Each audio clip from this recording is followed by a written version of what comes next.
বছর ঘুরে আবারও ফিরে এলো পবিত্র মাহে রমজান। আরবি বর্ষপঞ্জিকার নবম মাস রমজান। ধর্মীয় নিয়ম অনুযায়ী রোজা রাখা হলেও সংস্কৃতি ভেদে বিভিন্ন দেশে কিছু আলাদা রীতি পালন করা হয়ে থাকে, যেগুলোর সঙ্গে ধর্মের কোনো সম্পর্ক নেই। বিশ্বের বিভিন্ন দেশের ভিন্ন ভিন্ন এমন কিছু রীতি জানাবো আজকের জাগো বিশ্লেষণে। সঙ্গে আছি আমি মামদুহা রাইসা।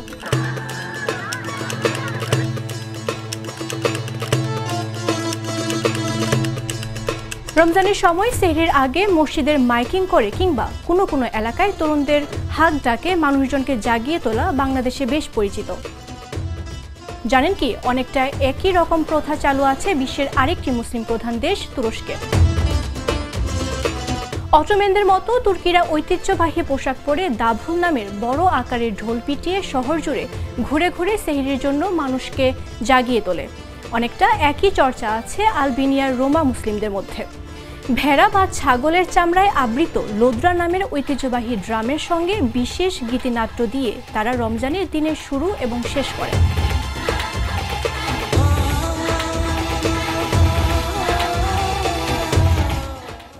মিশর ও জর্ডানের সেহরির আগে এলাকা ভিত্তিক কিছু মানুষ প্রতিবেশীদের ঘুম থেকে ওঠানোর জন্য ডাকেন, যাদের বলা হয় মেসাহারাতি।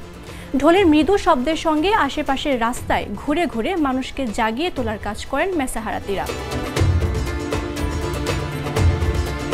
একই কাজ করা লোকদের মরক্কোতে ডাকা হয় নাফার্স নামে। এ সময় তারা ঐতিহ্যবাহী পোশাক, গান্দোরা, টুপি এবং একজোড়া চপ্পল পরে প্রার্থনার সুরে ধীর গতিতে হাঁটতে থাকে। রমজানের শেষ রাতে মরক্কোর এই দীর্ঘস্থায়ী ঐতিহ্য বজায় রাখার জন্য এই ব্যক্তিদের সম্মানী দেয়া হয়। তবে সম্ভবত বিশ্বের সবচেয়ে রঙিন এবং সুন্দর রমজানের ঐতিহ্যগুলোর মধ্যে একটি মিশরের ফানুস। এটি মূলত ধাতু ও রঙিন কাচ দিয়ে উজ্জ্বল রঙের প্রদীপ বা লণ্ঠন। ধারণা করা হয় এই ঐতিহ্যের উৎপত্তি ফাতেমীয় সাম্রাজ্য থেকে শুরু হয়েছিল, যখন খেলাফত আল মুইলিদিন আল্লাহ কায়রোতে আসার সময় তাকে রঙিন লণ্ঠন দিয়ে স্বাগত জানানো হয়। মিশরের রমজানের ঐতিহ্যের অংশ হিসেবে রাস্তা, বাড়ি এবং পাড়া এই লণ্ঠন দিয়ে আলোকিত করা হয়। স্বতন্ত্র নকশা এবং বিচিত্র কারুকার্যের জন্য পরিচিত লণ্ঠন বৈশ্বিকভাবে মিশরীয় রমজানের প্রতীক হয়ে উঠেছে।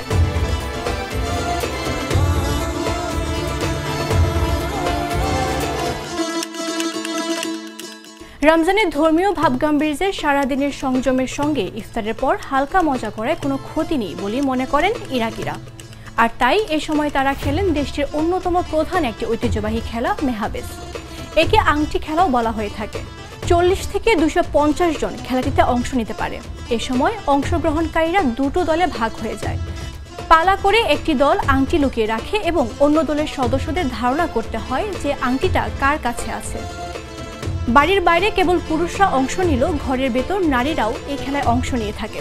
ইরাকিদের কাছে এই খেলা সবার একত্রিত হয়ে কিছুটা আনন্দের কাটানোর মাধ্যম।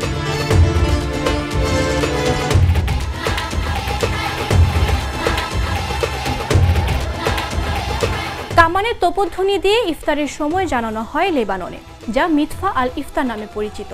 এটি শুরু হওয়ার প্রায় 200 বছর পরও লেবানন সহ মধ্যপ্রাচ্যের বেশ কয়েকটি দেশ আজও এই চর্চা চালু করে রেখেছে।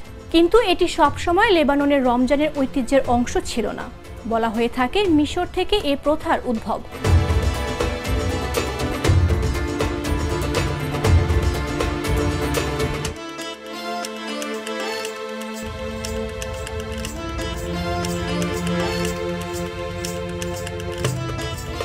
রমজান শুরু হবার আগেই সংযুক্ত আরব আমিরাতে চালু হয় হক আল লাইলা নামের এক বিশেষ আয়োজন। রমজানের ঠিক আগের মাস অর্থাৎ শাবান মাসের 15 তারিখে এই দিন শিশুরা রঙিন কাপড় পরে প্রতিবেশীদের বাড়ি বাড়ি যায়। বছরের পর বছর ধরে ধর্মীয়ভাবে চর্চা করা হক আল লাইলা সংযুক্ত আরব আমিরাতে রমজান পালনের ঐতিহ্য হয়ে উঠেছে।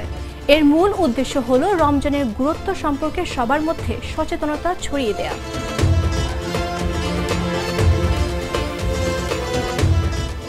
সংযুক্ত আরব আমিরাতের মতো কুয়েতেও এটি পালন করা হয়, তবে তা হয় রমজানের মাঝামাঝি সময়ে 3 দিনের উদযাপন। এ সময় শিশুরা তাদের আশেপাশের বাড়ির দরজায় কড়া নাড়তে থাকে এবং মিষ্টি এবং চকলেটের জন্য গান গায়। এই ঐতিহ্যটিকে গার্গিয়ান বলা হয়।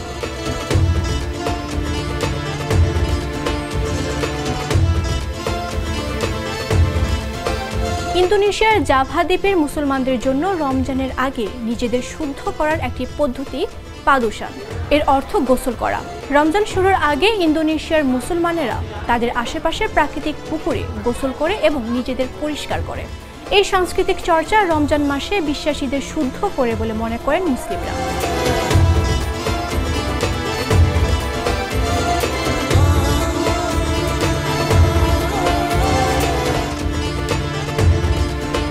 রমজানের শেষ সন্ধ্যা, যা বাংলাদেশ, ভারত ও পাকিস্তানের মতো দক্ষিণ এশিয়ার দেশগুলোতে চাঁদ রাত নামে পরিচিত। রমজানের শেষ দিন শাওয়াল মাসের চাঁদ ওঠার পর উৎসবের আমেজ দেখা যায়। এটি বাংলাদেশের চাঁদ রাত হিসেবে পরিচিত। তবে এই আয়োজন শহর ও গ্রামের ক্ষেত্রে ভিন্ন ভিন্ন হয়।